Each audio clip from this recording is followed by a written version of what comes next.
अस्सलाम वालेकुम and a very warm welcome. आप देख रहे हैं आज पाकिस्तान और मैं हूं सिद्रा इकबाल। ज़िंदगी एक अनमोल तोहफ़ा है, हम ये सब जानते हैं, लेकिन फिर भी हम उसकी कदर नहीं करते। एक बड़ी ही वाइज बात मैंने अभी सुनी कि अगर आप अपने इर्द गिर्द लोगों को देखें, ख्वाहिशात सबके दिल में होती हैं, बहुत सारी नीड्स हैं, बहुत सारी ऐसी चीज़ें हैं जिसकी जुस्तजू में हम घर से निकलते हैं और अपना वक्त उसमें सर्व करते हैं। लेकिन हम कभी ना कभी ये ज़रूर सोचते हैं कि आपकी ज़िंदगी की जो स्ट्रगल है, जो जुस्तजू है, वो बहुत ज़्यादा कठिन है। ऐसा लगता है कि हम हर रोज़ अपनी मंजिल से करीब नहीं बल्कि उससे दूर हो रहे हैं। तो जिस बात का मैं जिक्र कर रही थी, अगर आप किसी की भी ज़िंदगी पे नज़र डालें तो अगर आप आज के ज़माने में यानी 2018 में मौजूद हैं तो आपके दिल में जितनी भी ख्वाहिशात हैं 60 से 90% वो ख्वाहिशें आपकी ज़िंदगी में पूरी हो जाती हैं।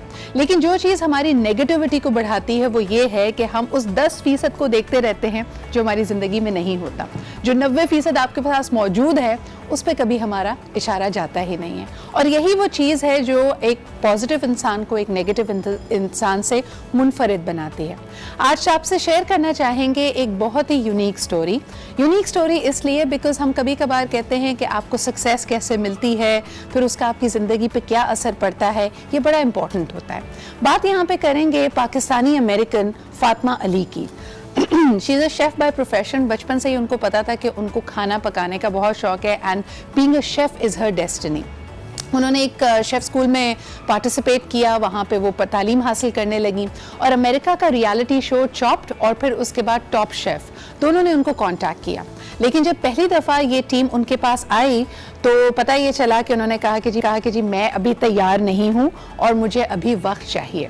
2 साल के बाद फिर दोबारा ये टीम उनके पास पहुंची और इस रियलिटी शो में फातिमा ने पार्टिसिपेट किया। फातिमा के लिए ये बहुत बड़ा ब्रेक था बिकॉज पीपल लव्ड हर।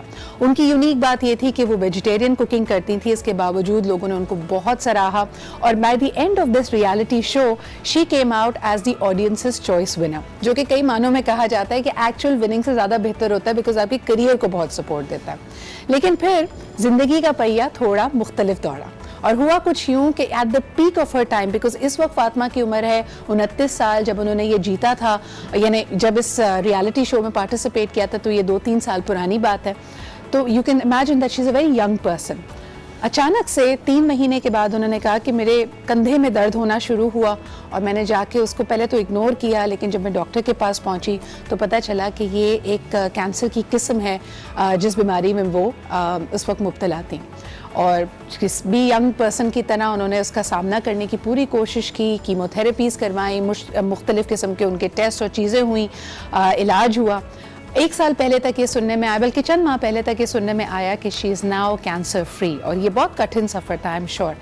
लेकिन फिर अभी कुछ ही दिनों पहले की बात है कि उनको लगा कि उनकी टांग में तकलीफ़ है, जाके डॉक्टर से रुजू किया, उससे पूछा तो ये पता चला कि नहीं, the chemo has not worked और उनका कैंसर मेटामाइज़ कर गया है, जिसकी वजह से she only has a year to live.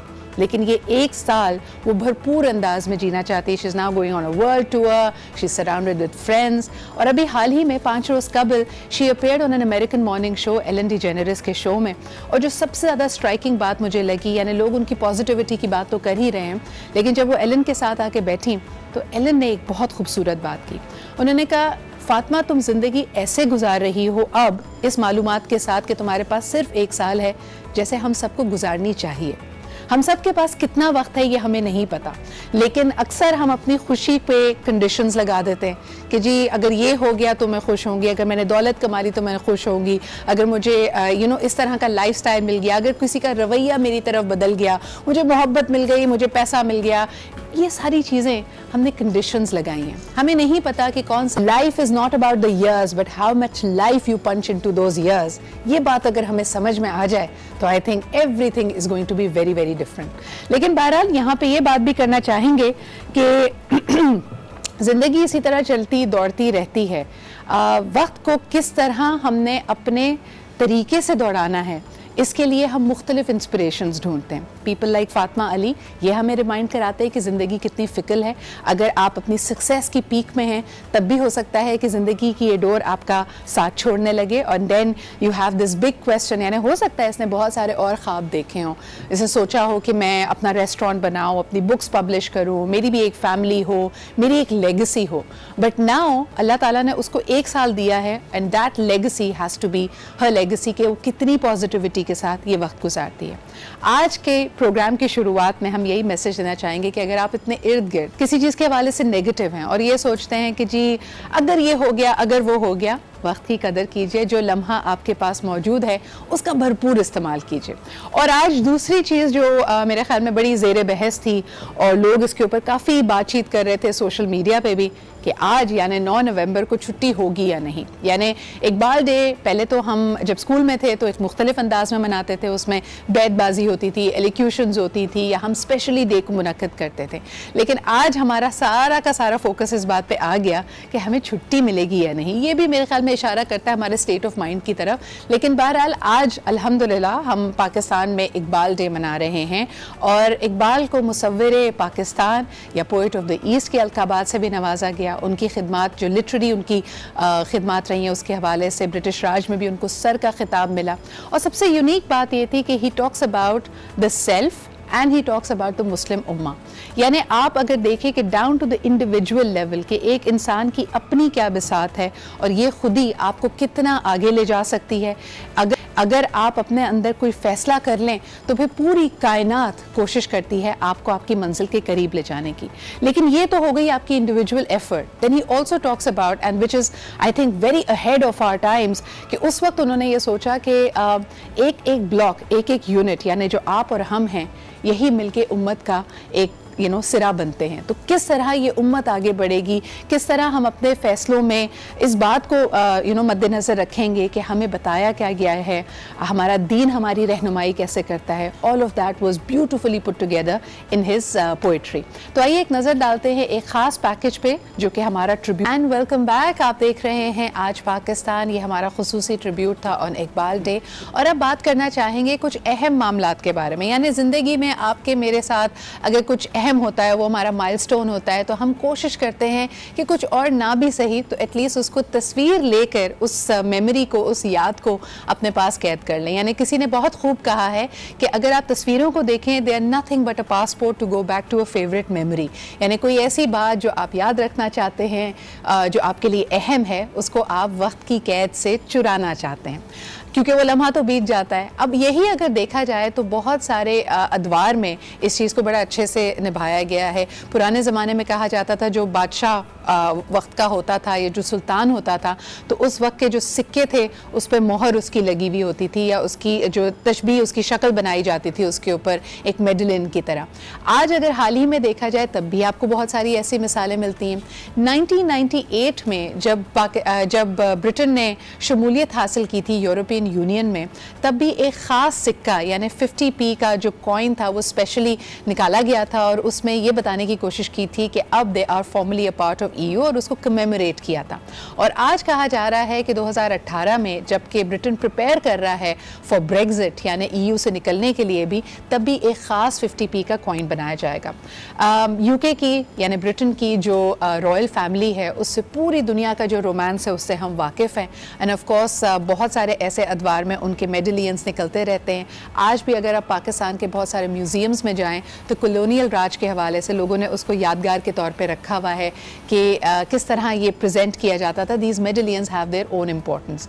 अगर हम अपनी तरफ भी, अपने माशरे में भी नज़र डालें तो ईदी साहब के लिए, रूथ फाओ के लिए हमने स्पेशल सिक्के इसी तरह निकालने की छाया करने की उसमें मेरे ख्याल में बातचीत हुई थी, इनकी सर्विसेज को, इनकी खिदमात को खिराज तहसीन पेश करने के लिए। तो ये एक ऐसा आर्ट है दैट ट्रूली कैप्चर्स एक किसी ख़ास दौर को या फिर किसी ख़ास माइलस्टोन को। और आज हमने अपने प्रोग्राम में दावत दी है जनाब खलील नजमी साहब को, जो कि मेडलियन पोर्ट्रेट आर्टिस्ट हैं। ये इस तरह की जो तशबीहात होती हैं वो सिर्फ कॉइन्स, सिक्कों या किसी ख़ास फ्रेम के लिए नहीं बनती, इसके लिए भी आप मेहनत करके इसको बना सकते हैं। और इन्होंने ख़ास तौर पे एक ट्रिब्यूट पेश किया है the heroes of the nation को, और हमारे सेट पे भी आप देख सकते हैं कि हमने आज इनकी कुछ क्रिएशंस को यहाँ पे इंक्लूड किया है, जिसमें कायद आज़म मोहम्मद अली जिन्ना, अल्लामा इकबाल के मेडलियंस मौजूद हैं। तो welcome to the show Khalil साहब, बहुत बहुत शुक्रिया यहाँ मौजूद होने का। आप मुझे ये बताएं कि हमने जब हीरोज़ ऑफ द नेशन की बात करते हैं, they could not have been a better tribute. जब आप इनका मेडलियन डिज़ाइन कर रहे होते हैं तो कुछ बहुत पॉपुलर पोर्ट्रेट को लेके फिर उसको मेडलियन के तौर पर बनाने की कोशिश करते हैं, या what is the process of this? आम तौर पे तो इसका तरीक़ेकार ये है कि अगर सरकारी सतह पे जी हुकूमत सोचती है किसी चीज़ के लिए, तो वो फिर पोर्ट्रेट हुकूमत डिसाइड करती है। उसमें ये होता है कि वो आर्टिस्ट से मालूम करते हैं कि जी कौन सी 3-4 पोर्ट्रेट्स आपको अच्छी लगती हैं, तो उसके बाद फिर वो जाती है अप्रूवल के लिए, और फिर अप्रूव होकर जब आती है तो फिर आप उसे अच्छा। और इसकी खूबसूरती ये होती है कि अगर आप इस पे नज़र डालें तो ये 3D इफेक्ट देती है, इसकी डायमेंशंस तो बड़ा ये ना एक मेरे ख्याल में मोहतात काम है। सिक्के पे तो और छोटा स्केल हो जाता है, अगर आप पोर्ट्रेट की भी बात करें कि उसका 3 डायमेंशंस, उसके खदो खाल की वही डेप्थ होना, फिर लाइट एंड शैडो से खेलना, तो आपने इसमें महारत कैसे हासिल की? मेरा तो ये खुदादाद सिलसिला है और अल्लाह का बड़ा करम है, ऑब्जर्वेशन है बुनियादी तौर पे। और इसमें मेडालियन पोर्ट्रेट जो है इट्स हाई प्रिसिशन पोर्ट्रेट, कि जिसमें अगर फ़र्ज़ कीजिए कि 12 इंच पोर्ट्रेट साइज़ है, आपने पैटर्न बनाया 12 इंचेस का, तो उसको 6.5 मिलीमीटर से ज़्यादा थिक नहीं होना चाहिए ताकि उससे सिंगल स्ट्रोक कॉइन बनाया जा सके। सही सही। तो उसी में आपको इल्यूजन ऑफ डेप्थ भी देनी होती। तब जितनी अच्छी पोर्ट्रेट बनी हुई है और जितनी प्रिसाइज बनी हुई है टेक्निकल रिक्वायरमेंट के हिसाब से, तो उतनी अच्छा काम तस्वर किया जाता है। खलील साहब, लेकिन आम तौर पे ये देखा गया है, और ये मेरी पर्सनल ऑब्जर्वेशन है, आप इसमें क्योंकि माहिर हैं तो आप बताइए कि ख़वातीन की पोर्ट्रेट्स, इस तरह के मेडालियन पोर्ट्रेट्स थोड़ा ज़्यादा मुश्किल होता है। I think for man that detailing works in their advantage, कि आपने खदो खाल या रिंकल्स अगर दिखाए या जो चेहरे के कट्स हैं वो ज़्यादा खूबसूरत लगते हैं। ख़वातीन के मामले में इतना मुश्किल और पेचीदा क्यों है ये? मर्दों के फेसेस जो हैं वो हार्ड होते हैं, हार्ड होते हैं, तो वो जो बन जाते हैं तो लाइकनेस उसमें आ जाती है बहुत अच्छी। मगर बच्चे और इवन पेंटर्स के लिए जो बच्चे हैं उनकी तस्वीर बनाना मुश्किल होता है। अच्छा, इसी तरह ख़वातीन जो हैं क्योंकि सिन्फ़ नाजुक हैं, तो उनकी खूबसूरती ज़ाहिर करना जो है, उसको कैप्चर करना वो मुश्किल होता है। यानी जो फेस जो आपने कहा कि हार्ड है, एक्सप्रेशन लाइंस मर्दों के फेसेस पे हार्ड होती हैं, तो उसको कैप्चर करना तो बनिस्बत आसान जी होता है।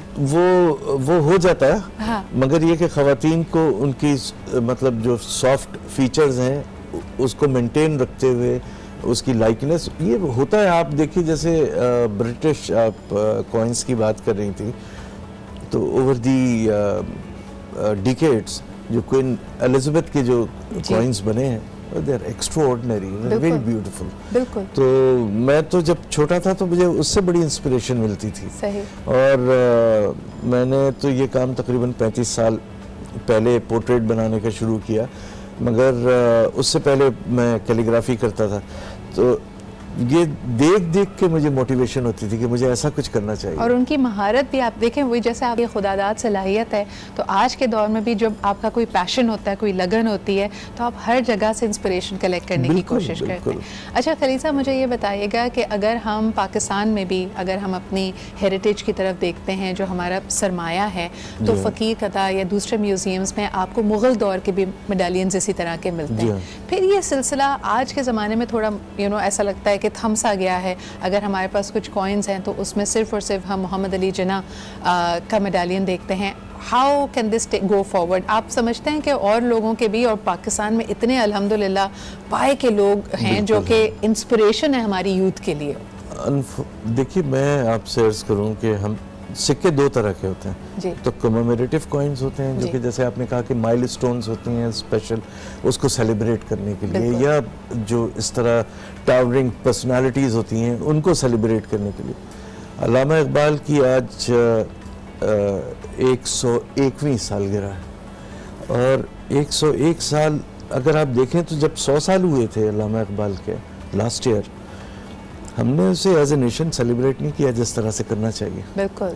यानी 2-3 साल पहले जो समझिए कि जो माशरे इज्जत देते हैं अपने अपने बुजुर्गों को, हीरोज को, तो वो 2-3 साल पहले उसकी प्लानिंग शुरू कर देते हैं। सही कह रहे हैं कि हमने क्या क्या करना है, उसको सेलिब्रेट करना है। देर आए दुरुस्त आए, आपकी यहाँ आमद का बहुत बहुत शुक्रिया। वक्त हमारे पास कम है, लेकिन आपके तवज्जुह से ये बात ज़रूर आगे बढ़ाना चाहेंगे कि अब Pakistan is going to be nearing the 75th anniversary, यानी हमारा इंडिपेंडेंस। और जो आपने टाइमलाइन दी है कि 2-3 साल कबल हैं, तो उसको कैसे कमेमोरेट करना है, क्या उसकी तैयारी होनी चाहिए, उस पर ज़रा मेरे ख्याल में अथॉरिटीज़ को नज़रसानी करनी चाहिए। लेकिन आपकी आमद का बहुत बहुत शुक्रिया। This is definitely a unique talent, और हमारे पास बहुत सारे ऐसे मौके ज़िंदगी में और बहैसियत कौम के भी मौजूद हैं जिनको सेलिब्रेट करना, जिनको यादगार बनाना हमारे लिए ज़रूरी है। इस पर एक ब्रेक लेते हैं and then we'll be right back.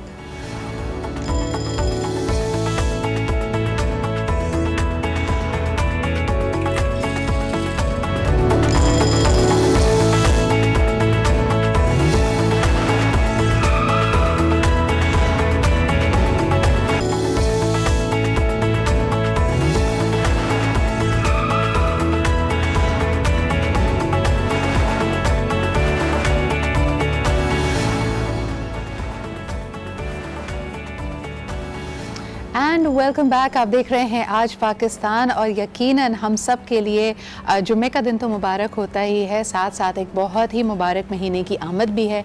आज उम्मीद की जा रही है कि रात को रबीउल अव्वल का चांद नज़र आ जाएगा और ये मुबारक महीना शुरू होगा। आई थिंक कि इसके हवाले से भी लोगों की बड़ी उम्मीदें वाबस्ता हैं, पॉजिटिव सोचते हैं। यकीनन दीनी एतबार से देखा जाए बड़ा महीना है, लेकिन हर रोज़ भी, यानी कोई भी दिन हो, कोई भी महीना हो, सुन्नत रसूल को फॉलो करते हुए आई एम श्योर कि we can make things much better. एक नज़र डालते हैं जी आज की हेडलाइंस पे, आज की टॉप स्टोरीज पे। This is Aaj in focus, let's take a look. हम देख रहे हैं कि एक अंडर 14 टीम जो है वो खेल रही है। अब देखते हैं कि अंडर 14 क्या करती है, क्या नहीं करती। साबिक सदर आसिफ जरदारी की हुकूमत पर कड़ी तनकीद, कहते हैं तोड़ फोड़ करने वालों से NRO किया गया और मुल्क में अंडर 14 टीम खेल रही है। जी जनाब, जरदारी साहब लफ्ज़ों के खिलाड़ी भी हैं और सियासत के भी माहिर मंझे हुए एक सियासतदान भी हैं। ऑफ कोर्स हम देख रहे हैं कि एक दफ़ा फिर लहजा थोड़ा तल्ख हो रहा है, लेकिन उतना तल्ख नहीं और गैर पार्लिमानी भी बिल्कुल नहीं, लेकिन बड़ी मायने खेज बातें कर रहे हैं। इसी हवाले से बात करने के लिए आज सुबह हमने दावत दी कमरुज़्ज़मान कायरा साहब को, सीनियर रहनुमा है पाकिस्तान पीपल्स पार्टी के, और जानने की कोशिश करेंगे कि जरदारी साहब इशारों किनारों में जो बात कर रहे हैं उसका असल मकसद क्या है। अस्सलाम वालेकुम कायरा साहब, very good morning to you. Zardari साहब को यकीन होता चला जा रहा है कि उनके खिलाफ जाल बिछाया जा रहा है, और उन्होंने कई दफ़ा इसका हवाला भी दिया। फिर ये भी कहते हैं कि हर दफ़ा जब गिरफ्तारी होती है तो उनकी मकबूलियत में और इजाफा होता है। आखिर आपसे जानना चाहेंगे कि ये जाल कौन बिछा रहा है और उनका इशारा किस तरफ है? कुछ बातें जरदारी साहब ने की हैं, कुछ बातें इशारों में कर दी जाती हैं, और सारी बातें बिल्कुल खोली नहीं जाती। 2+2 4 नहीं होता सियासत में। आप भी समझ रहे होते हैं, हम भी समझ रहे होते हैं, लेकिन कुछ बातें इशारों में की जाती हैं, और जो उन्होंने कहा है उनके गिर्द साइडों पे उनके दोस्तों को तंग किया जा रहा है, दोस्तों को उठाया जा रहा है, और उनसे मर्जी के बयान ही लेने होंगे, और क्या हो सकता है। तो ये जो आपका सवाल है कि कौन कर रहा है, क्या कर रहा है, ये आपको पता है और ग्रेजुअली पता चल जाएगा। सही। कायरा साहब ये भी बताइएगा कि चंद रोज़ कबल तो लहजा बड़ा मुख्तलिफ था, हमने पार्लियामेंट में देखा और इस बात को बड़ा सराहा कि जरदारी साहब तो हुकूमत के साथ मिलकर काम करने की बात कर रहे हैं। उन्होंने कहा कि जी बिल्कुल मुफाहमत होगी, साथ मिलकर चला जाएगा, जहाँ जहाँ अपोजिशन अपना किरदार अदा कर सकती है, इस हुकूमत को सपोर्ट करने के लिए वो करेगी। अब चंद दिन में ऐसा क्या हुआ कि बिल्कुल मामला पलट गया है और फिर तनकीद हो रही है? देखिए, जो बात उन्होंने कही, पहले तो उस बात को क्लियर करें कि वो क्या बात थी। जी जरदारी साहब ने जो कहा वो ये था, वो हुकूमती वज़रा और वज़ीर आज़म के जवाब में था, जब उन्होंने कहा कि अपोजिशन को हमारे साथ तावन करना चाहिए इन कौमी इशूज़ में, मसलन इकोनॉमी के हवाले से, CPEC के हवाले से, बाकी जो कौमी चैलेंजेस हैं उनके हवाले से। तो उसके जवाब में जरदारी साहब ने कहा कि हम आपके साथ हैं। बिलावल साहब ने कहा हम आपके साथ हैं।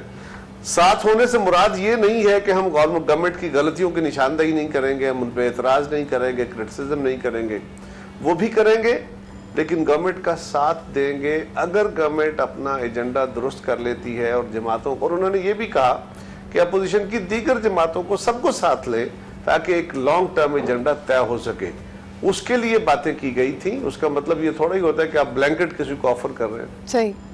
कायरा साहब, यहाँ पे अगर हम ये भी देखें कि टफ सवालात सेनेट में भी किए जा रहे हैं, शहरी रहमान साहिबा भी बार बार पूछ रही हैं कि बताया जाए कि सऊदी अरब से किन मामलात पे डील हुई है, क्या शराइत हैं इस इक्तिसादी डील के, और साथ साथ सीपैक के हवाले मामला किस तरह आगे बढ़ा है। तो बड़ा इंटरेस्टिंग जवाब आया जी उस तरफ से कि पहली बात जो हुई है वहाँ पर वो ये है कि सबको सीग़े राज़ में रखा जाए, अभी कुछ ना बताया जाए। तो बहरहाल ये तो थोड़ी लाइट हार्टेड बात थी, लेकिन आप नवाज शरीफ साहब का और मरियम नवाज साहिबा का क्या रोल देखते हैं? यानी गुज़िश्ता हुकूमत उनकी थी, लेकिन ऐसा लगता है कि अब जब से वो रिहा हुए हैं, जब से वो कैद में नहीं हैं, उस वक्त से थोड़ी खामोशी बनाए हुए हैं, मामलात को ठंडा कर रहे हैं। इसका भी इशारा दिया जरदारी साहब ने। आप क्या समझते हैं कि क्या मामला है? उन्होंने जो बात कही है वो बड़े वाज़ेह अल्फाज में कह दी।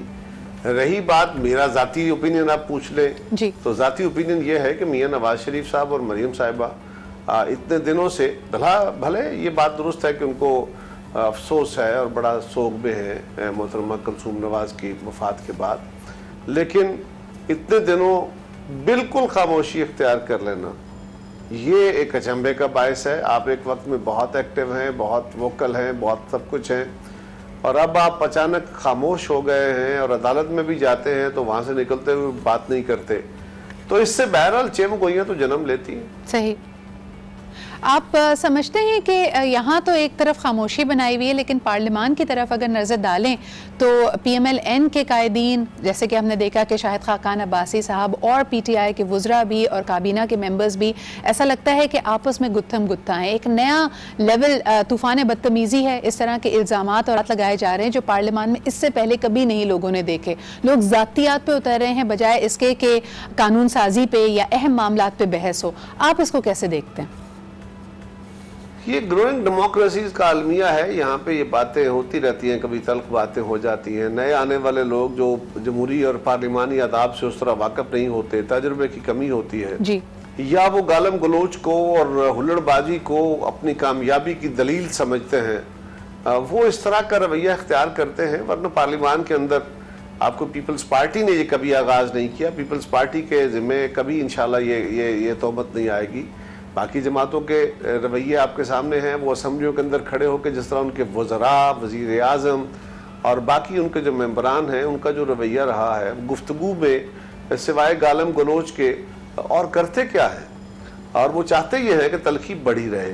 हुकूमतें तो तलखी कम करके चलना चाहती हैं, ये अपने क्योंकि एजेंडे पे काम नहीं कर पा रहे, उस पर सक्सेस नहीं है, लिहाजा इन्होंने ये सोच लिया है PTI की हुकूमत ने कि अब सिवाय लड़ाई के इनके पास रास्ता कोई नहीं है, और अपोजिशन को मलून करते रहो, गालियां देते रहो, हैवानों के हालात ख़राब रखो, और जो एक्चुअल इश्यूज है उन पर डिबेट ना हो। ये ना सवाल हो कि आपने जो एजेंडा कौम के सामने रखा था वो किधर गया, जो आप गुड गवर्नेंस की बातें करते थे वो कहाँ उड़ गई है, जो आप मेरिट पे अपॉइंटमेंटों की बातें करते थे वो किधर गई, आपके वज़रा जो हैं वो तो नैबज़दा हो गए। सारी जमातों के लोटे इकट्ठे करके आपने अपने पास एक बड़ा अजीम जखीरा इकट्ठा करके कौम को क्या मैसेज दिया है, उस पर तो काम नहीं कर सकते। उसके जवाब में क्या करें? उनके मेंबर ने इंतहाई नामुनासिब रवैया इख्तियार किया है। कायरा साहब, ये पूछना चाहूंगी कि आपने देखा और मेरे ख्याल में गलती दोनों तरफ से हो रही है। एक अपने एजेंडा को जिस तरह शायद उन्होंने इमेजिन किया था कि पहले 100 रोज़ हुकूमत के जैसे होंगे, उसके करीब तो हम बिल्कुल नहीं देख रहे। दूसरे मामलात में उलझी भी नज़र आ रही है हुकूमत वक्त और ख़ास तौर पर PTI के तमाम अरकान। लेकिन दूसरी तरफ जब PMLN ये बात करती है कि वोट को इज़्ज़त दो, इस इज़्ज़त में ही ये बात भी शामिल होती है कि जो लोग वज़रा के मनसब पे या वज़ीर आज़म के मनसब पे रहे हैं उनसे हम ज़्यादा एक्सपेक्ट करते हैं बुर्दबारी और ये हमने देखा कि बहरहाल उनकी ज़बान और उनके लहजे में नहीं थी। एक आपसे आखिरी सवाल करना चाहूँगी कि इमरान खान साहब से आपकी क्या उम्मीदें वाबस्ता हैं? चलें, अगर वुज़रा से और उनके मेंबर्स ऑफ द पार्लियामेंट से ये गलती होती है या उनका लहजा या अल्फाज का इंतखाब अच्छा नहीं है, तो आप इमरान खान साहब से क्या उम्मीद लगाते हैं कि वो उनको तनबीह देंगे और इस तरह के मामलात में थोड़ा ठंडा करेंगे, उनको रोकेंगे और जो लहजा है उसको भी सॉफन अप करेंगे?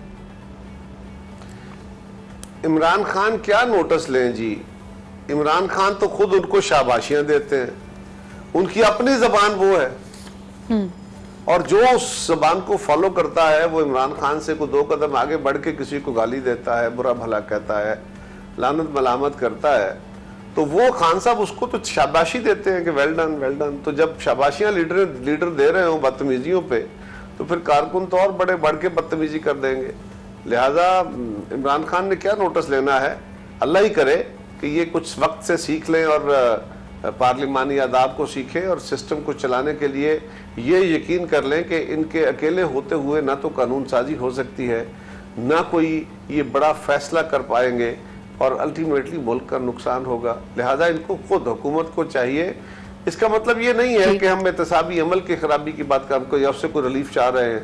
इनके पास एक ही बात है कि जी जो भी अपोजिशन बात करती है कि जी ये तो अपने ऊपर होने वाले जो नैब के केसेस में रिलीफ चाहते हो। भाई हम बार बार कह चुके हैं कि हमें कोई रिलीफ नहीं चाहिए, ना रिलीफ तुमसे चाहिए ना चाहते हैं। बहुत बहुत शुक्रिया कायरा साहब, I think you made a clear point. और ये तमाम ही अपोजिशन जमातें कह रही हैं कि उनकी तनकीद को ये ना समझा जाए कि उनको एहतसाब के अमल से कोई रिलीफ चाहिए, कोई NRO चाहिए। ये बात शहबाज शरीफ साहब भी कर चुके हैं, जरदाई साहब भी कर चुके हैं, और बहुत से तज्जियाकार जब हमारे शो में आते हैं वो भी यही कह रहे हैं कि मेरे ख्याल में इस वक्त जो दोनों लीडर्स हैं दूसरी जमातों के, वो बिल्कुल तैयार हैं और शायद रेजिस्ट भी ना करें वो गिरफ्तारी को। लेकिन मामला ये है कि PTI की और जो हुकूमत वक्त है इस वक्त, उनके लिए भी बहुत ज़रूरी है कि वो अपनी कारकर्दगी में मुफाहमत का इस्तेमाल करें, लहजे को सॉफ्ट रखें और लोगों को साथ लेकर चलें। जिस तरह कि कायरा साहब ने भी कहा कि कानून साजी के लिए, किसी भी बड़ी अचीवमेंट के लिए सबका साथ होना बहुत ज़रूरी है। एक छोटा सा break and then we'll be right back.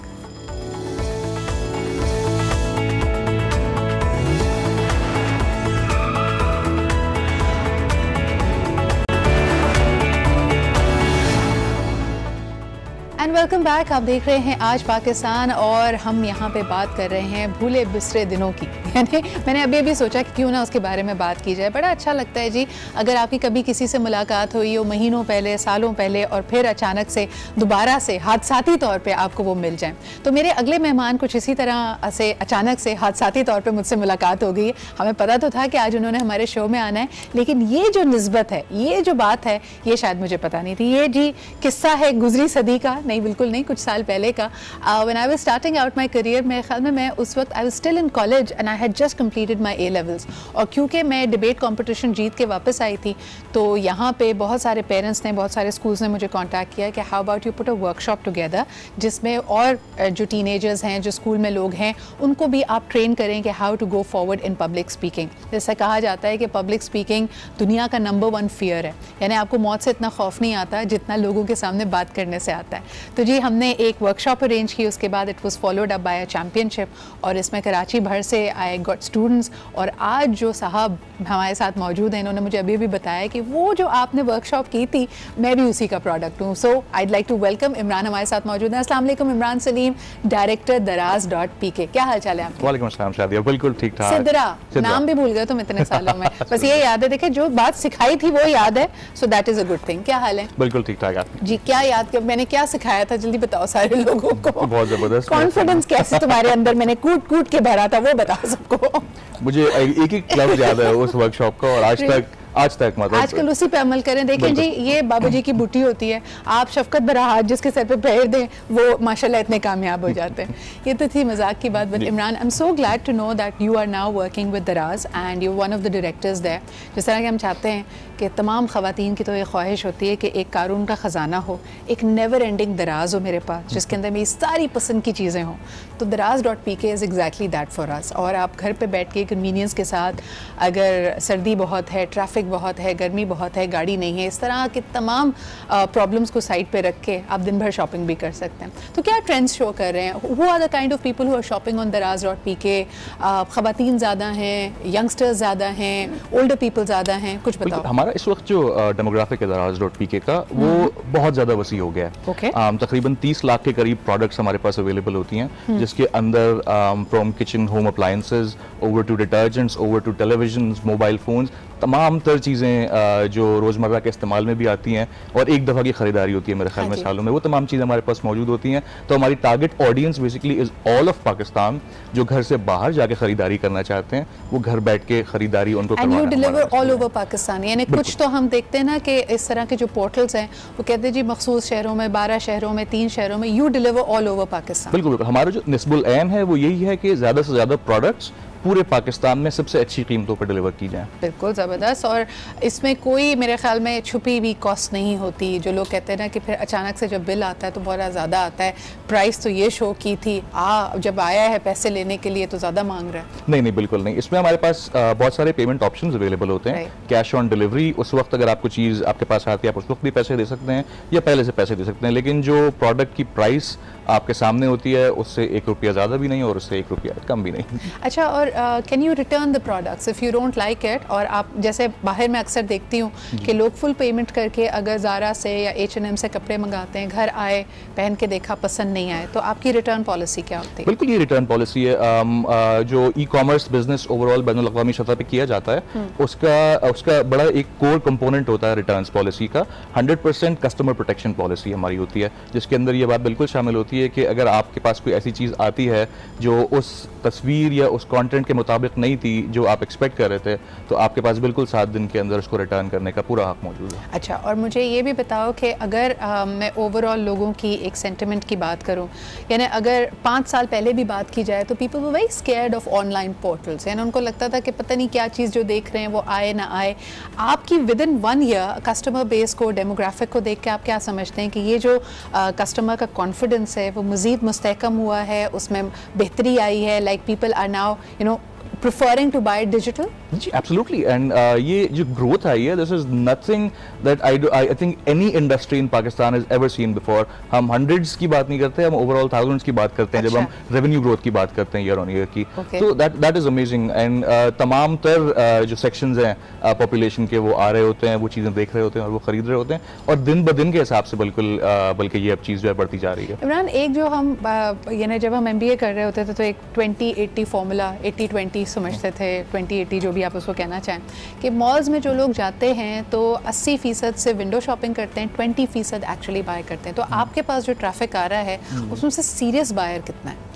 ये हमारे लिए बड़ा इंपॉर्टेंट है। सीरियस की डेफिनेशन जो है हमारे सीरियस से मतलब है जो एक्चुअली खर्चा करता है, और जो ब्राउज कर रहा है वो तो ट्रैफिक है। जी जी, ये ब्राउज करने वाली ट्रैफिक जो है वो एक्चुअली हमारे लिए बहुत ज़्यादा इंपॉर्टेंट होती है, क्योंकि हमारे लिए बहुत ज़रूरी है हमारे जो सेलर्स हैं एक तरफ और दूसरी तरफ हमारे कस्टमर्स हैं, उनको इंगेज रखना। तो ये बिल्कुल भी ज़रूरी नहीं है कि आप जब भी आएँ तो हम ये चाहेंगे कि आप कोई ख़रीदारी करें, बल्कि हर दिन कुछ एक नया आपके लिए लेकर आ रहे हैं इन टर्म्स ऑफ डिस्काउंट्स, नए प्रोडक्ट्स, नए लॉन्चेस, नई गेम्स ऐप्स के ऊपर। तो हमारा बस मकसद इस वक्त यही है कि आप ऐप को आएँ, उससे फेमिलियर हों, उस पर थोड़ा आके एंजॉय करें। आप कहने से ना मुझे वो याद आ रहा है, जैसे आप किसी सरकारी बिल्डिंग में जाते हैं तो कहते हैं ना कैमरे की आंख आपको देख रही है। तो जो आप जाके स्पेंड करते हैं ना टाइम daraz.pk पे, वो आपको देख रहे हैं कि आपने किस प्रोडक्ट पे कितनी देर रुके हैं। यानी वो जैसे हस्बैंड एंड वाइफ का दिखाया जाता है कि नई नई शादी में हस्बैंड देख रहा होता है कि अच्छा जब खातून अगर ज्वेलरी देख रही है तो उसकी आंख कहाँ ज़्यादा देर ठहरी है, उसको क्या चीज़ पसंद आ रही है। daraz.pk भी आपके साथ एग्जैक्टली ये कर रहा है। एक छोटा सा ब्रेक लेते हैं, ब्रेक के बाद वापस आएंगे, इनसे पूछेंगे भाई a lot of people I know they are very scared of putting their credit card या डेबिट कार्ड की इंफॉर्मेशन, उसकी सिक्योरिटी का क्या मामला है, कितना सिक्योर है यहाँ पे एंटर करना या cash on delivery he opt किया जाए, तो ये जानेंगे एक छोटे से ब्रेक के बाद।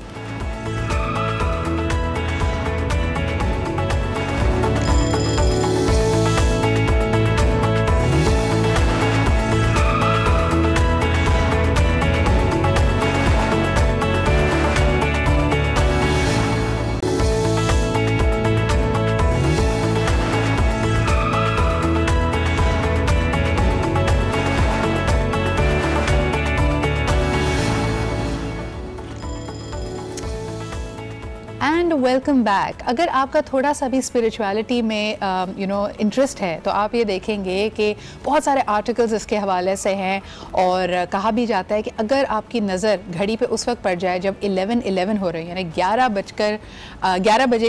मिनट हो रहे हों, 11:11 हो रहे हों, that is a true alignment का टाइम। इसका मतलब है कि जो आप मांग रहे हैं वो कबूलियत की घड़ी है और आप बिल्कुल सही डायरेक्शन में जा रहे हैं। ऐसा मानते हैं बहुत सारे स्पिरिचुअल लीडर्स, चाहे वो वैदिक हों हो या वेस्टर्न एस्ट्रोलॉजी हो। और मुझे बड़ा इंटरेस्टिंग ये लगा है कि 11/11 यानी 11 नवंबर को daraz.pk भी आपको सही अलाइनमेंट में लेके जा रहा है अगर आपको कोई चीज़ शॉप करनी है और आप उसके बारे में काफ़ी अरसे से सोच रहे हैं। 10% नहीं, 20% नहीं, 91% डिस्काउंट। आई मीन वो अगर कोई चीज़ 100 रुपए की है तो आपको 9 रुपए में मिल रही है। This is unheard of. और इमरान, पहला सवाल तो ये, जो पूरा पाकिस्तान टूट पड़ेगा, ट्रैफिक हैंडल हो जाएगी उस दिन? बिल्कुल। हमारा इस वक्त जो ऐप हम लोगों ने बहुत ज़बरदस्त तरीके से रीइंफोर्स किया विद अलीबाबा टेक्नोलॉजी जो हमारे पास आई है, तो will take all the traffic. बल्कि इस वक्त ये ट्रैफिक के ऊपर डिपेंड होगा कि how good are they prepared to take advantage of this. सुने, अगर किसी ने इसको एडवांटेज लेना है तो क्या करें? हम घड़ी की सुइयों पे नज़र रखें कि जैसे ही 12 बजे और तारीख 11 हो जाए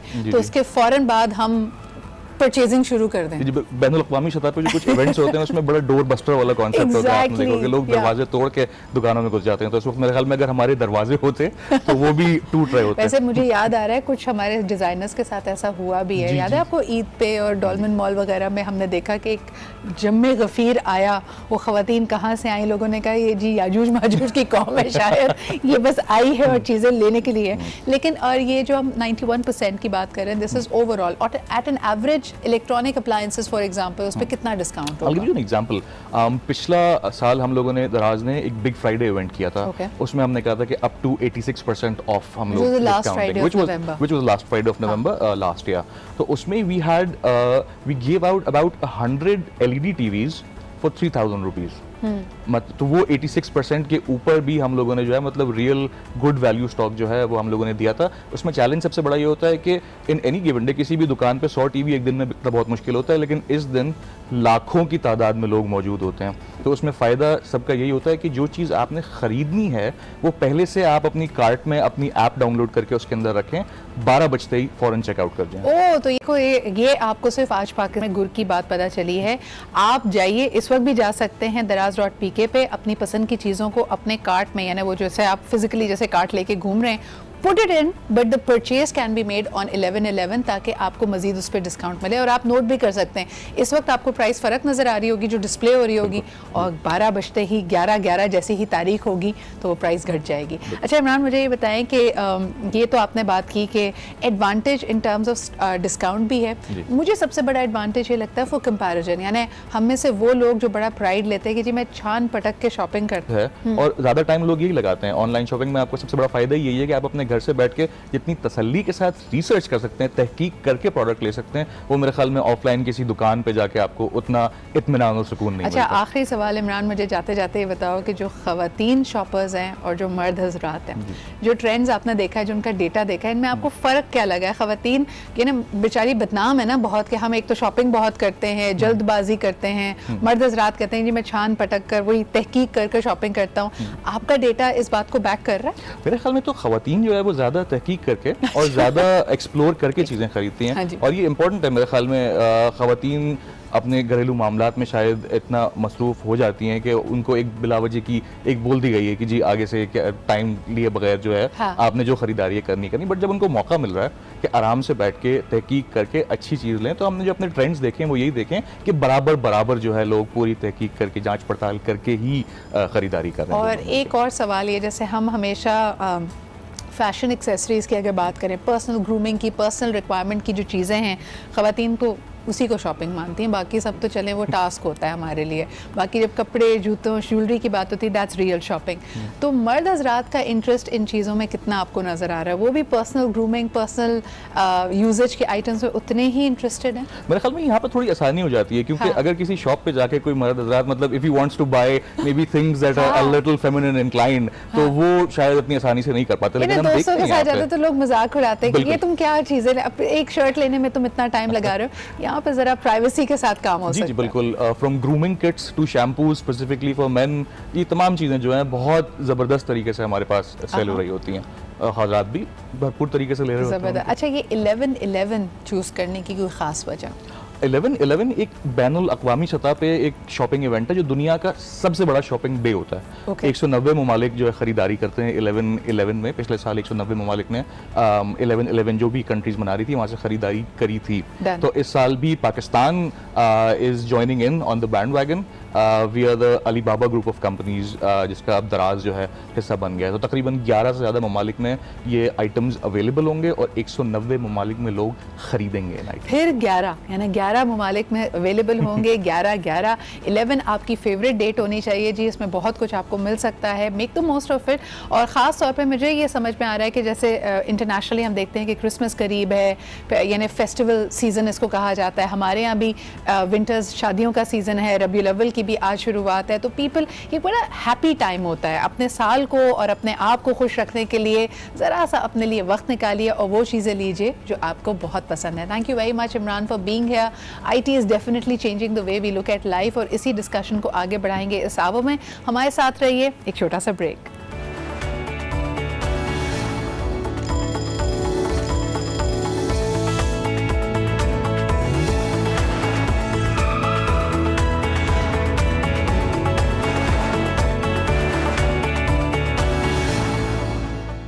मेरा नाम शाह अली है, काश्तकारी मेरा कारोबार है। मैंने बहुत मेहनत की है और एक नाम जिसने हमेशा मेरा साथ दिया है वो है एंग्रो।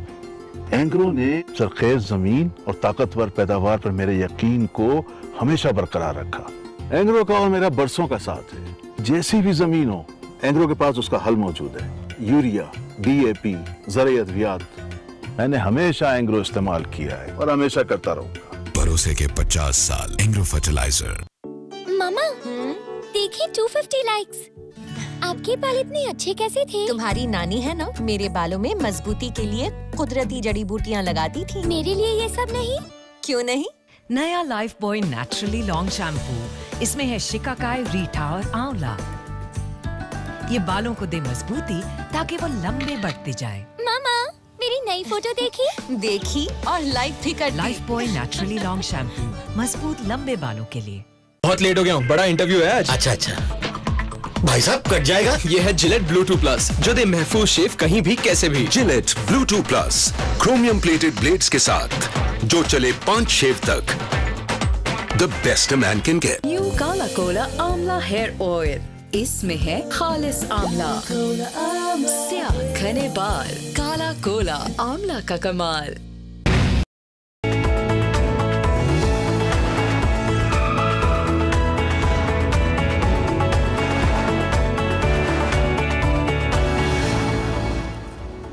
And welcome back. आप देख रहे हैं आज पाकिस्तान और यकीनन अब बात करेंगे ज़रा बदलते रवैयों के हवाले से। थोड़ी देर पहले जब हम जिक्र कर रहे थे ई-कॉमर्स का और एक बहुत बड़ी सेल का ऑन daraz.pk ऑन 11/11, तो जहन में आया कि वाकई कितनी जल्दी हमारी ज़िंदगी और हमारा ज़िंदगी को गुजारने का तरीका बदलता चला जा रहा है। पहले टेक्नोलॉजी, स्मार्टफोन्स, ये सब चीज़ें एक लग्जरी हुआ करती थी, एक छोटे से तबके को टारगेट करती थी जिसके लिए शायद आपके पास बहुत ज़्यादा पैसे होना या आपको अंग्रेज़ी आना ज़रूरी थी। लेकिन आज अगर आप अपने इर्द गिर्द नज़र डालते हैं तो हम में से हर शख्स टेक्नोलॉजी का इस्तेमाल कर रहा है। So it's no longer limited to one thing. बात असल में ये है कि हम किस तरह इस टेक्नोलॉजी को अपने ब्रिलियंट आइडियाज़ के लिए इस्तेमाल कर सकते हैं, चाहे वो आपका कारोबार बढ़ाने का आइडिया हो, सरमाया हासिल करने का आइडिया हो, या फिर किसी भी समाजी प्रॉब्लम। देखा कि वज़ीर आज़म पाकिस्तान ने भी इसी चीज़ को रियलाइज़ करते हुए, क्योंकि वो बार बार कहते हैं कि वो चाइना की मिसाल देते हैं कि किस तरह डिजिटलाइजेशन से वहाँ पर एक बहुत बड़ी तादाद जो आबादी की थी उसको गुर्बत के शिकंजे से निकाला गया। तो पाकिस्तान इससे क्या सीख सकता है? और उन्होंने हाल ही में तरतीब दी है एक टास्क फोर्स जो कि एडवाइस करेगी उनको on IT and telecom related issues पे। और ये वो लोग हैं जिन्होंने इस प्रोफेशन को और इस बदलती हुई रविश को अपनी ज़िंदगी का एक बहुत बड़ा हिस्सा इस पे डेडिकेट किया है, and they definitely are the right people to be talking about it. We have one such person here in our studios today and it's an honour for me to have her.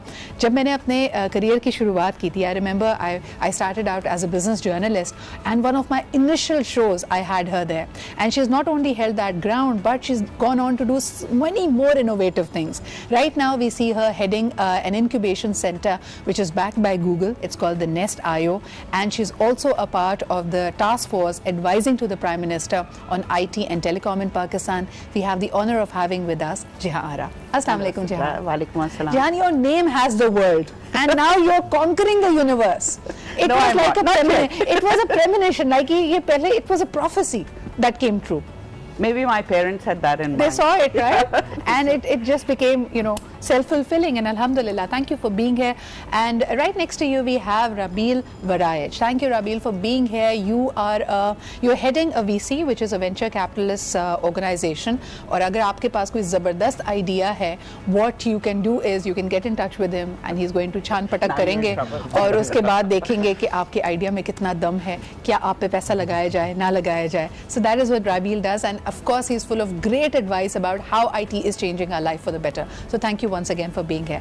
And last but definitely not the least, we have a visitor. और जिस तरह के पाकिस्तानियों की मेहमान नवाजी बहुत मशहूर है, we are in awe that we have experts flying in from all over. इनकी आने की कराची क्या वजह बनी ये मैं आपको बाद में बताऊंगी, but we'd like to welcome, and this is my test now, we have Paul Papadimitriou with us. Perfect. And I did it right. Thank you so much. Thank you, Paul, for being here.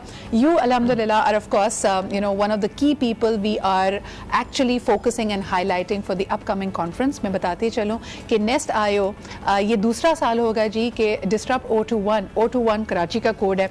Karachi थोड़ा सा of radar हो गया था पिछले कुछ सालों में. हमने देखा कि we were not the hub of attracting the best minds, the best thought leadership forums. Nest IO has revived that, और ये दूसरा साल है कि ये हो रहा होगा.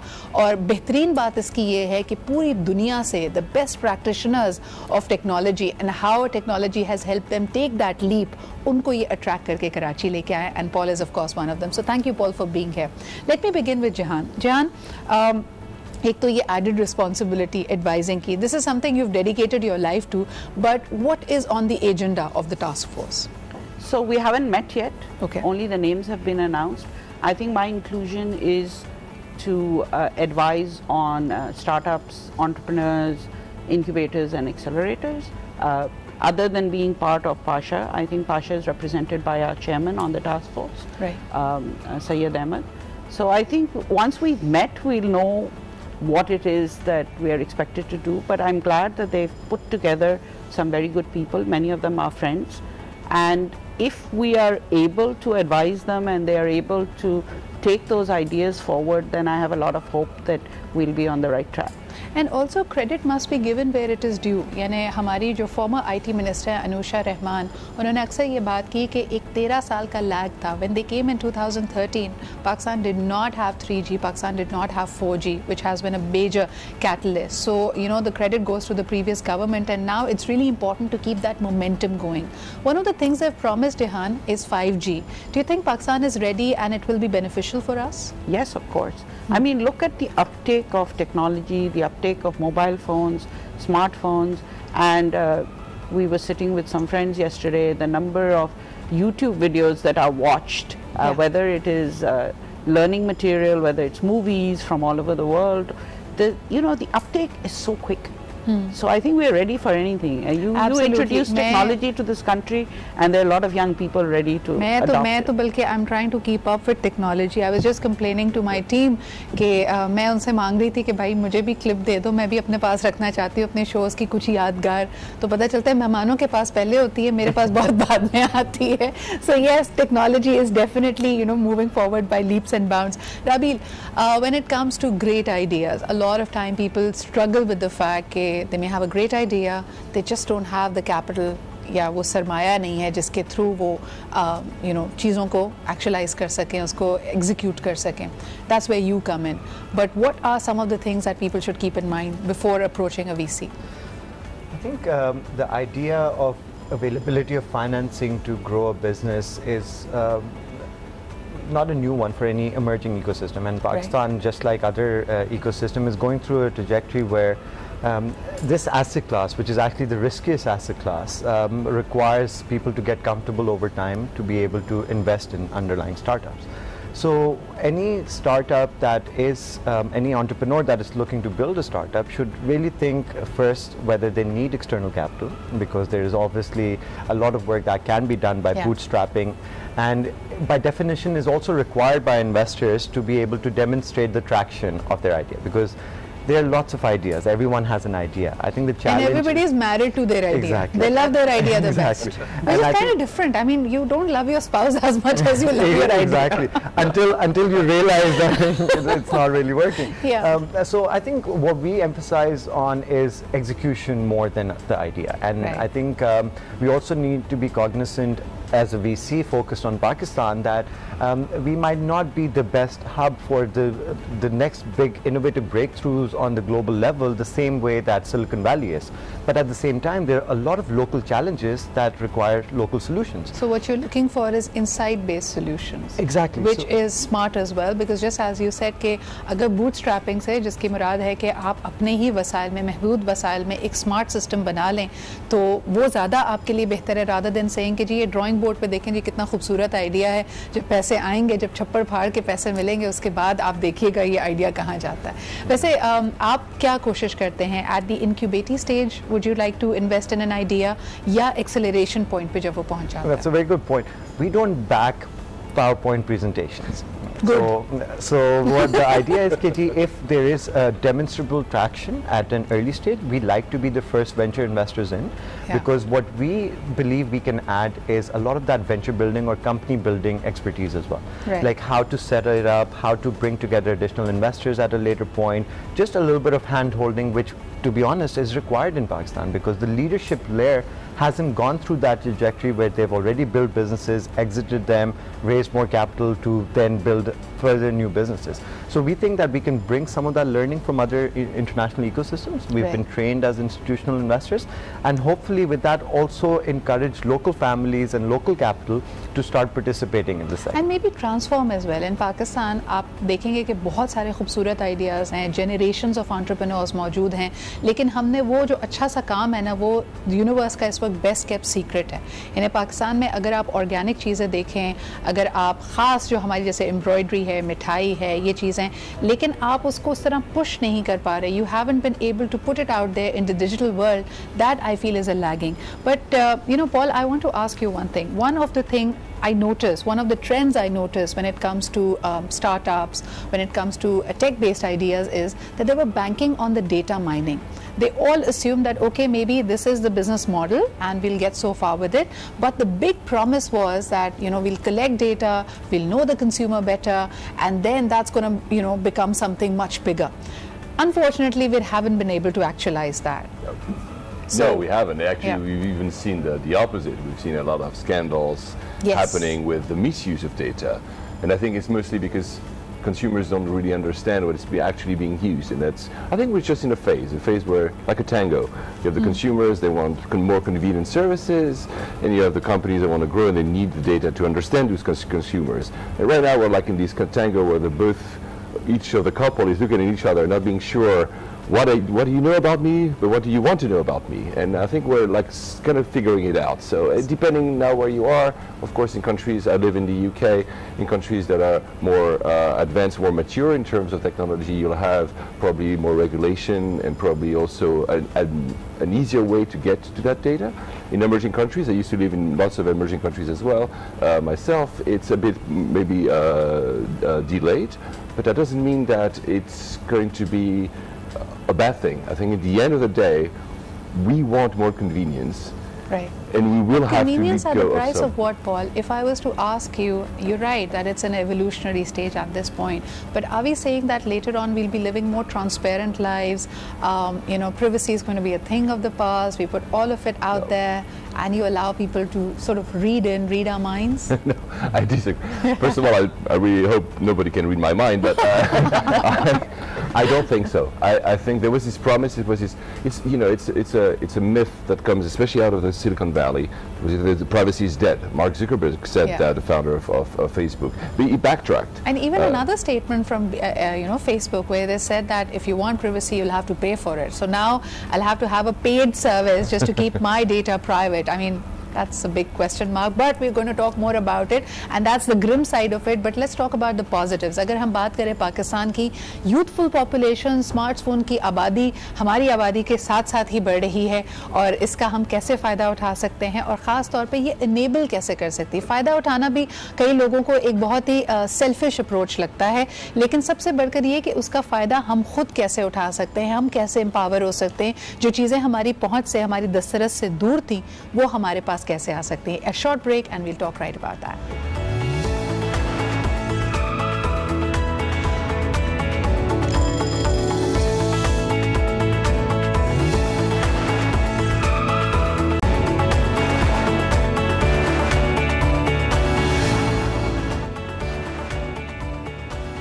वक्त कम और मुकाबला सख्त. हमारे पास हम अभी यही बात कर रहे थे कि प्रॉबली लोगों ने पहले बैंक अकाउंट बनाए, फिर उसके बाद उनके क्रेडिट कार्ड्स बने, फिर आहिस्ता आहिस्ता अब वो डिजिटल वॉलेट्स की तरफ शिफ्ट कर रहे हैं. लेकिन पाकिस्तान के मामले में क्या ये चैलेंज है या अपॉर्चुनिटी कि लोग अभी बैंकिंग नेटवर्क में तो नहीं हैं, लेकिन हो सकता है वो पहला ही जंप जो करें या पहला ही जो उनका एक्सपेरिमेंट हो वो डिजिटल वॉलेट्स की तरफ हो. So the potential for IT and how it can support business, how it can support our lifestyle is immense. और मैं इस वक्त दरिया को कूजे में बंद करने की कोशिश कर रही हूँ by having this discussion with 3 experts. They all have brilliant stories to offer, but before we use up all our time, मैं जहान से ज़रूर Disrupt 021 के बारे में पूछना चाहूँगी. पिछले साल it was a tremendous success. You had speakers from all over. This time, of course, अब मेरे अलावा भी और बहुत सारे अच्छे speakers इसमें हैं, तो इसमें जो बाकी speakers आपने इस दफ़ा बुलाए हैं, I see a wide variety. They're very diverse. You have actors as well. You have experts like Paul, and you have venture capitalists like Rabil. So what's the theme line? How are you building up on the success of last year? So first of all, last year we brought in some people who were venture capitalists, who came mainly from the region, except for 500 Startups, which is an American initiative. But even that gentleman came from Turkey. Right. This time we've been able to bring people from the US, from the UK, also from Germany, Hong Kong, Malaysia. So there is a lot of representation from diverse markets. There's a lot of interest in Pakistan and what's happening here. So it's great that they're coming here to share their experience. Many of them have been involved with the entrepreneurial changes that have taken place in other markets, and how they've evolved, and they're excited to see how different or how similar Pakistan is, and to engage with young people here. I specifically want to know in terms of IT, startups and telecom. बाकी हर industry में तो पाकिस्तान को एक high risk high return market गर्दाना जाता है कि यहाँ पे रिस्क बड़ा हाई है लेकिन देखें पे रिटर्न्स भी हाई मिलेंगे. How is the IT industry looking at Pakistan? So this is not really an IT conference, it's a technology entrepreneurship conference. Yeah. So I think people are looking at Pakistan with a lot of interest. Remember, we have a large population. There is a lot that can be done using technology to grow the economy, to involve young people. And so I think people are interested because this is the next growth market. In terms of risk, do they think that Pakistan is high on risk? And maybe Paul, you can comment on it. What's your perspective of Pakistan? Yeah, of course it's high on risk, but every emerging country by definition is. But what kind of risk? No, we are an adventure sport, I know. No, but when I look at, let's take a similar market, Indonesia. There's a lot of differences, but similar size, right? You have four unicorns, more than $1 billion valuation tech startups. And I come here and I know, because that's not even a question, the talent is here. Because the talent, the Pakistani talent is known all over the world, it's a great talent. And I arrive here and I see even the building blocks are built in front of my eyes. I'm super excited honestly when I see that, because it's everything that I've seen. So the landscape is there? Yeah, the landscape is there, so the rewards will be there. This is why he's moving back to Pakistan, right? Because really? It's happening now. Yeah, so I've moved back from London early this year, and as we're sitting here today or tomorrow, we'll be announcing the largest venture capital fund for Pakistan. Wow. And this takes into account the risk that you're speaking of, but also the potential for return. A big reason why investors stay away is because there's a perception reality gap with Pakistan, and they see that higher risk, But when you come here and see what's happening on the ground, you meet the talent, you meet the facilitators like Jahan, you see that a lot of the building blocks are there, and no ecosystem has gone through these steps without going through those initial pains. Absolutely. It's those early adopters and also the early backers who can actually do the best out of them. So, do you feel that this process is independent of the policymakers? Like, you know, we're very grateful that we have people like Jahan who can forward it to the right corridors, but if you look at it, what kind of an enabling environment do you want the policymakers to create? I'll answer this by mentioning a different example. I think we are going through a period, and this will continue, where our natural consumption patterns are moving to digital sources. The example I give is 5 years ago, when I would land in Karachi airport, I would have a car and a driver waiting for me. Now it's not even in consideration, because I would take Uber or Careem. Why? Because it's convenient, because it's cheaper, I don't have to bother someone. That microtransaction of mine does not have anything to do with what happened with the Supreme Court earlier in the day, or which political party is in power. And when you aggregate these microtransactions across an entire country of the scale of Pakistan, you start to see some of these patterns change. The same way you and I maybe didn't order anything online 10 years ago, but now we order either food, we buy stuff. These are again like those patterns that we are trying to back, and there are local solutions that are coming up to capitalize on that. So जिस तरह वो Game of Thrones में कहते हैं ना, winter is here, technology is here, whether you like it or not. Jahan, what makes you most excited? मुझे जो सबसे अच्छी चीज़ Disrupt 021 की लगी कि it is an all-inclusive conference. अगर आप student हैं, अगर आप industry practitioner हैं, if you're a guru who has to offer some advice, if you're a sponsor who's trying to, you know, gauge how much potential you have and you want to do a litmus test, this is the place to be. So far, how many registered participants? What are the numbers that you would like to boast about? 0 to 1 Disrupt this time is just as big, if not bigger, than last year. Okay. We are full house. 750 participants. Most of them have bought tickets, other than the speakers.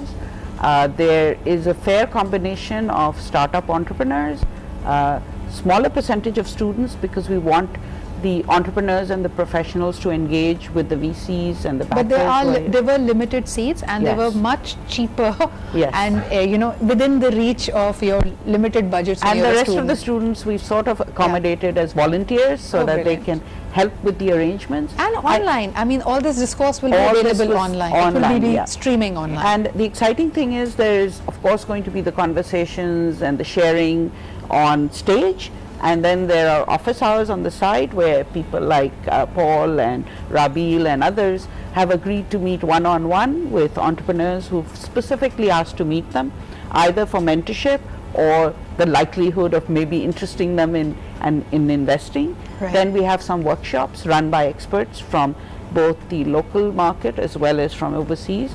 There's lots happening. And there's of course my star power. My star power is also there, lending support to this. I'll be there, and you can meet me there as well. And also the social events that we have, the dinners, the Qawwali, all of that. I'm really excited about the Qawwali as well. And one more thing I realized, कि जिस तरह relevant रहते हैं ना लोग, अक्सर लोग हमारे यहाँ के stars को, especially actors and celebs को ये समझते हैं कि सिर्फ जी ये Instagram पे हैं, Facebook पे हैं. I was very, you know, excited to learn that Mahira Khan has her own portal, Mashin, right? Are you in some way involved? What is she doing with it? Yani, is it a blog? Is it a e-commerce space? So it is a lifestyle blog. Okay. And that's why I think she's interested in being a part of this conference. Right. Because it's very new. And she wants to talk about it. We are all excited to hear about it. There are other people like Zarar Khoro, who's actually moderating the influencer panel. And we're very interested in talking about the influencers, because there are a lot of younger people who've managed to have a lot of following on Facebook. It's the new buzzword. I remember people would, you know, become trainers and then, you know, attend like 5-6 trainings, and then they'll have a visiting card saying, you know, communication skills trainer or whatever. Today, it is a little flip side. Now you have a few thousands as your followers on Instagram, and you're an influencer. It's really, we've called the ones who have really matter, who have impact. That's right. Brilliant. And it's good to know how they built that following, how they built a community, why are people following them, what is the content they're generating. So we decided we'd bring them as well and learn from them, because some of the startups who have content startups or who are trying to engage people online can learn from them as well. Brilliant. Jehan, one last question before we sort of start winding up. आप उस task force में हैं जिसमें at the highest office आपकी पहुंच है और IT and telecom. Now looking at the trends of the world, पूरे पैटर्न्स को स्टडी करते हुए, पाकिस्तान की मार्केट को इतना बेहतर समझते हुए, वो तो जो मुलाकात करेंगे, you learn what they want you to do. But what are the top 3 things on your own agenda that you'd like to push with the task force? So one is that there needs to be some policy changes. Okay. You spoke about data and privacy. We don't have a privacy legislation. Right. So a lot of people are not coming in because of that. Some of the larger players are not coming in because they feel we don't have data protection laws. ठीक है. So that is one thing that I would like. Legal framework को ज़्यादा tighten and innovative करने की ज़रूरत है. Tighten नहीं, but yes, they should have the protections that are needed by tech players as well as venture capitalists who want to see that before they invest. That's definitely one thing. Don't over-regulate, because I hear this noise saying, oh, we are going to tighten up on the internet. No. You know, you need to loosen up and then put in the legislation and make sure that the legislation is followed. Right. And that's the basic advice that I would like to give to policymakers. They need to make sure that things are made easier. Payment systems come into play. They shouldn't be heavily regulated, and yet of course they have to be monitored. So these can't be fear-based, protection-oriented We can't policies. be protectionists. Yeah. Yes, so what you need to be is, you know, change is coming, it's fast, it's all around you, you have to embrace it, either embrace it or be washed out by it. So those are the only 2 choices we have. Thank you so much, Jehan, thank you Rabir and Paul for being here. और जिस तरह के हम कह रहे हैं, disruption used to be a bad thing, but when you disrupt with innovation and with the right intent, it could really help in building up. इसी note पे हम इस हफ्ते का इख्तिताम करना चाहेंगे. आपसे मुलाकात होगी दोबारा मंडे को. It's really important to have an open mind and value every minute. That's what we need to do. इसी के साथ मुझे यानी सिद्रा को इजाज़त दीजिए. आपसे मुलाकात होती है अगले हफ्ते. अल्लाह हाफ़िज़.